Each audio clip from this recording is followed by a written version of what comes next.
Speaking of 4-H, we are excited now to bring you our 4-H energy time of the program, and we're looking forward to Christopher Mills taking over from me, and he is going to be our MC. So, Christopher, come on up, and you can be our MC for the 4-H energy portion.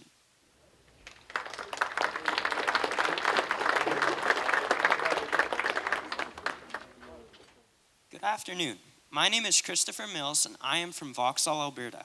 I am honored to MC the 4-H public speaking portion of today's event. I am 14 years old, and this is my 6th year as a member of the Retlaw Prairie 4-H Beef Club. This year, I am participating in our club's beef project and our small engines project. In the past, I have also taken part in sheep projects. I am also a member of the Tabor Corn Dogs 4-H Beef Club. Not beef club, they're dog club. And this is my 2nd year taking part in the canine project. Both of my clubs are in the Tabor district. I enjoy all aspects of 4-H, but 4-H summer camp has always been a highlight for me. Participating in public speaking in 4-H has led to other opportunities for me. Last summer, I placed first in the Alberta Young Speakers for Agriculture Junior Speech Competition. I placed 3rd this fall in the Canadian Young Speakers for Agriculture competition. In my spare time, I like to work on my 1963 Chevrolet C10 that I am restoring. I also like to spend time riding my Honda 250 dirt bike. And I also curl on Thursday nights with the Vauxhall Men's League. At this time, I would like to introduce our first presenter this afternoon, Austin Odeland. Austin is a grade 5 student at Vauxhall Elementary School. In his spare time, Austin plays his favorite sport, hockey. If he isn't just playing hockey, he is rooting for his favorite NHL team, the Calgary Flames. This is Austin's 2nd year with the Retlaw Prairie 4-H Beef Club. He raised a market lamb last year for his project. Austin Odeland, Dirt Biking 101, Dirt Biking 101, Austin Odeland.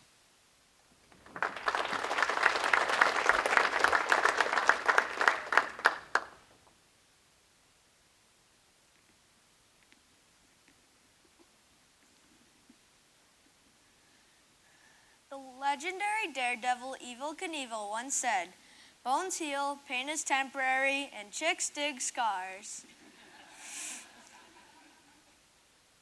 Today I'll be giving you a presentation about one of my favorite hobbies, dirt biking. The first thing you need to know is safety. My dad always says safety first. The most important part of our body to protect is our head. This is done by wearing a properly fit helmet. This is my helmet. It fits me nice and tight, but not too tight to give me a headache. Some people wear goggles to protect their eyes from flying dirt from other riders or pesky mosquitoes. Some other recommended equipment is glove, knee, and elbow pads. Gloves protect your hands if you fall, and knee and elbow pads protect you if you crash. The daredevil I mentioned earlier, Evel Knievel, even wore a fireproof suit. He was slightly out of my league, so my parents say it's not necessary to wear one.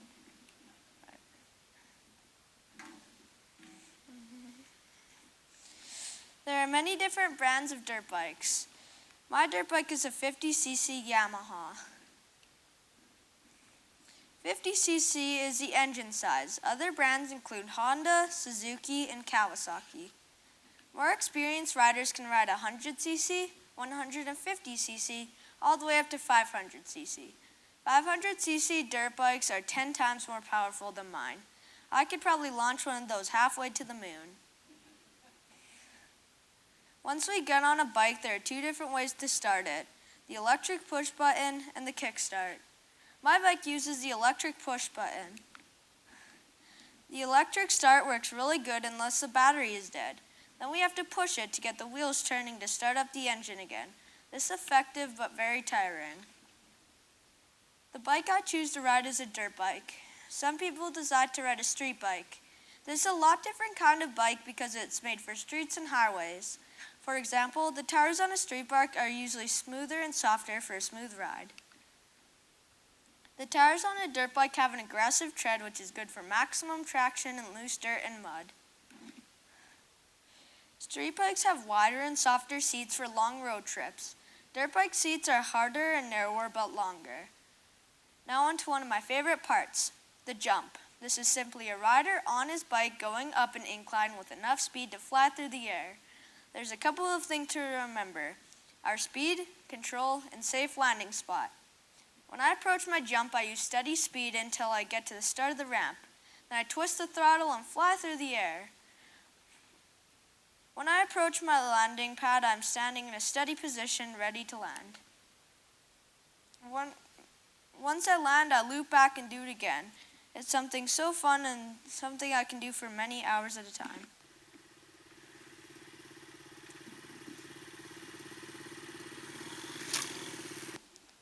This concludes my presentation about dirt biking. I hope you enjoyed it and learned a thing or two about dirt biking. The most important thing to remember is safety, because without safety, we can't ride.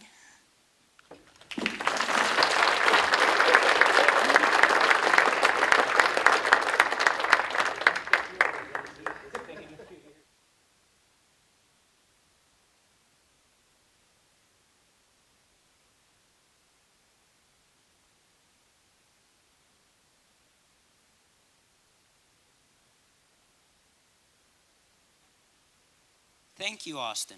Our next speaker this afternoon will be Ella Odeland. Ella is a grade 7 student at Vauxhall High School. In her spare time, Ella enjoys figure skating, something she has been doing since the age of 4. Ella also enjoys boating and camping in the summer. Ella has been part of the Retlaw Prairie 4-H Beef Club for 4 years. She has been raising market lambs for her project. Ella Odeland, to ski or not to ski? To ski or not to ski, Ella Odeland.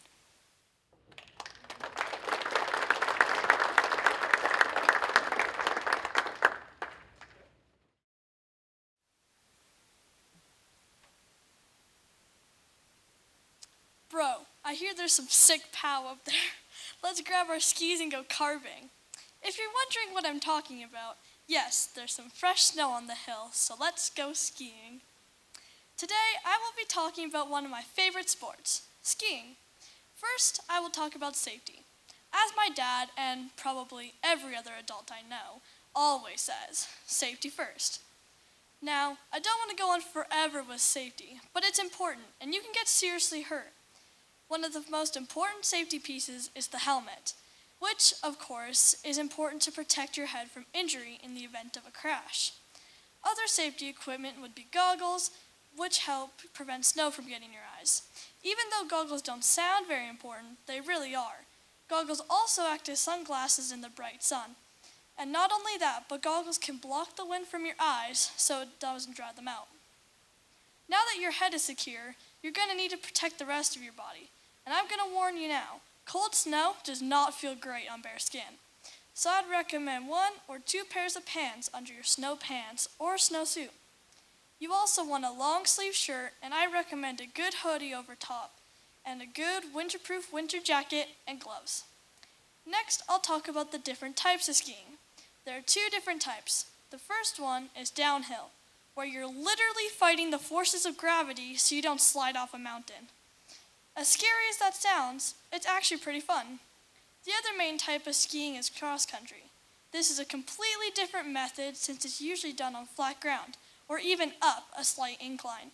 And yes, I said up, but this isn't as hard as it sounds because cross-country skis are especially built for going up.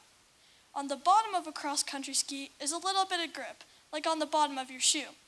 This allows you to get traction, so you can go forward without slipping backwards.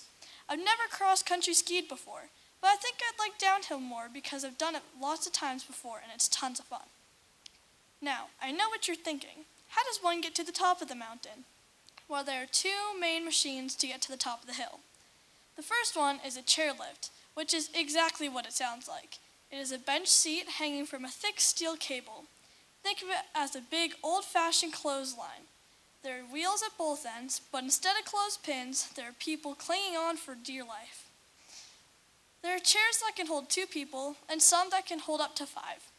Another type of lift is a T-bar, also just like its name. A T-bar is a T-shaped bar, except it is upside down and can hold 2 people. This lift takes more energy because you stay on your feet. and it pulls you up the hill with a bar on your lower back. This lift is tricky because sometimes your skis get crossed over with other riders, and when that happens, you're destined for a wipeout. If you do make it to the top of the hill, then you got some choices to make. How to get down. Most people go down to the large map to choose which trail they want to take. The map is a very detailed, color-coded picture of the hill. The colors indicate the difficulty of the hill. There are typically 3 different colors to indicate the level. Green circle, which is beginner learning level, which takes basic skills. These are the runs I do. Then there's blue square, which is a step up from green.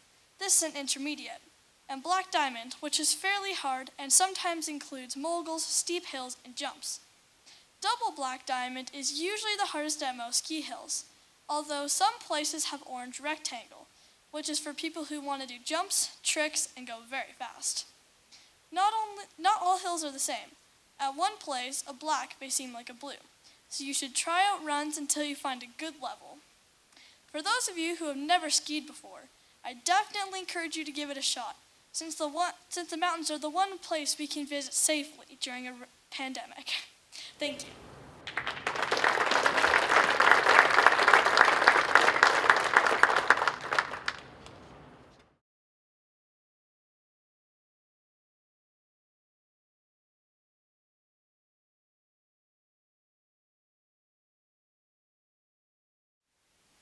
Thank you, Ella. I would now like to introduce our concluding speaker this afternoon, Brooklyn Nisnick. Brooklyn was raised on a mixed family farm. She was a member for 4-H for 10 years, participating in horse, market steer, and the breeding project. Last year, as she was attending Mount Royal University classes online, she continued to live on the farm and was able to get an extra year of 4-H. Something good came out of COVID after all. With it being Brooklyn's final year of 4-H, she wanted to do a fun speech and researched into her family farm as it was their family farm's 100th year anniversary. Brooklyn Nisnick, what does it take? What does it take? Brooklyn Nisnick.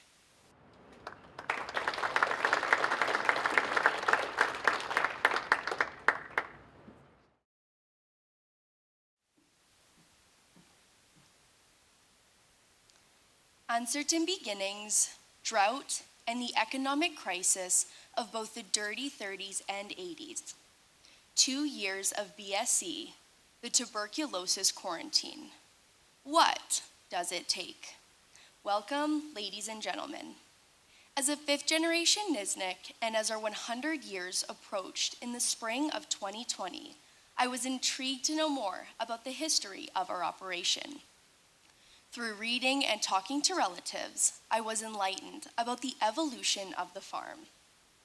In 1901, John Joseph Nisnick moved from Slovakia to Pennsylvania to work as a molder for the Carnegie Steel Company.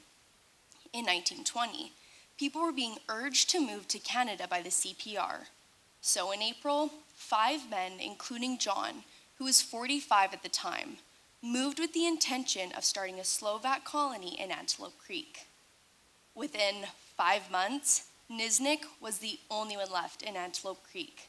And in August, his wife Emma and children Mary and John Simon joined him in Canada.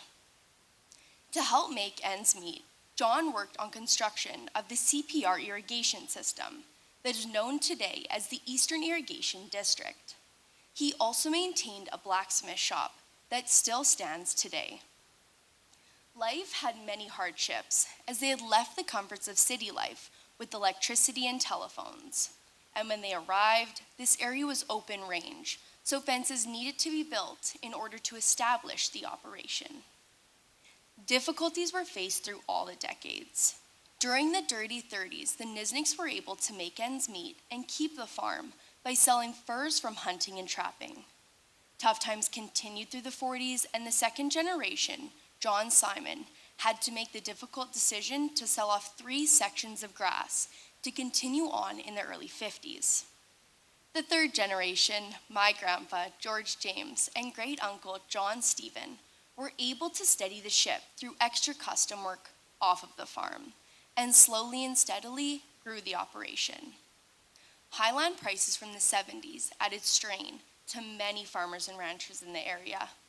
When the economic crash of the 80s occurred, coupled with severe droughts at that time, as many others were forced to walk away, my grandpa and great uncle were some of the few able to hold on to land purchased with interest rates around 20%.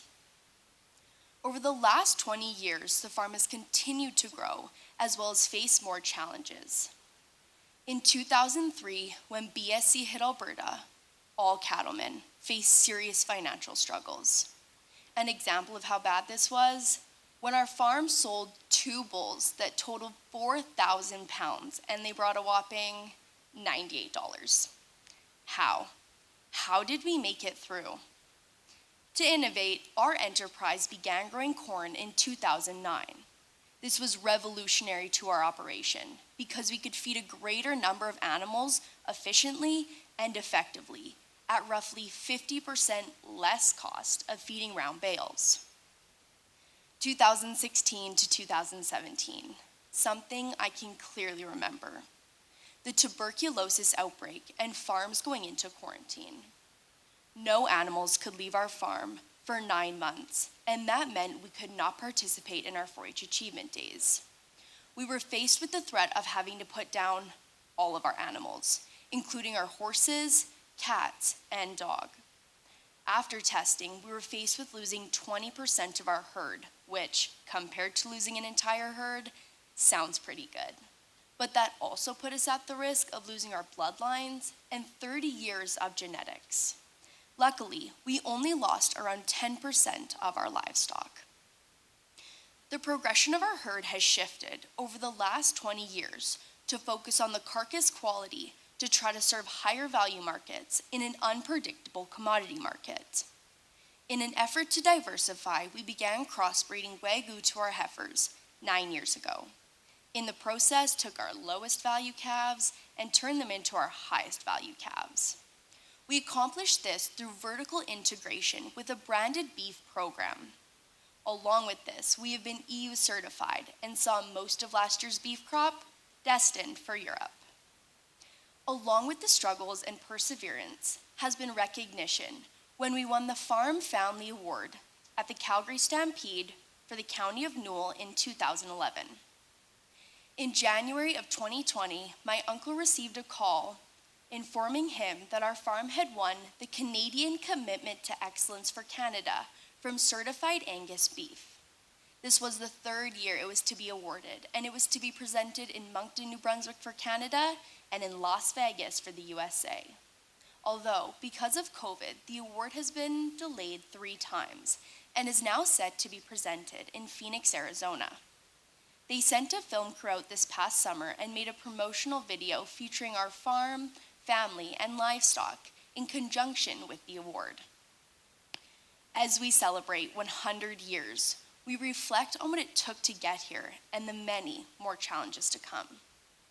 A former neighbor, Carl Schall, who lived here from the early 20s to the early 40s, whose land we now own, returned to Canada several years ago. At the age of 97, one of the last things he wanted to do in his life was visit his old homestead where he grew up. When Carl returned with his family, his grandsons questioned my dad and uncle as to why Carl would have ever left this beautiful area that appeared so prosperous. What they hadn't realized was what it took to get here. 100 years of struggle and perseverance.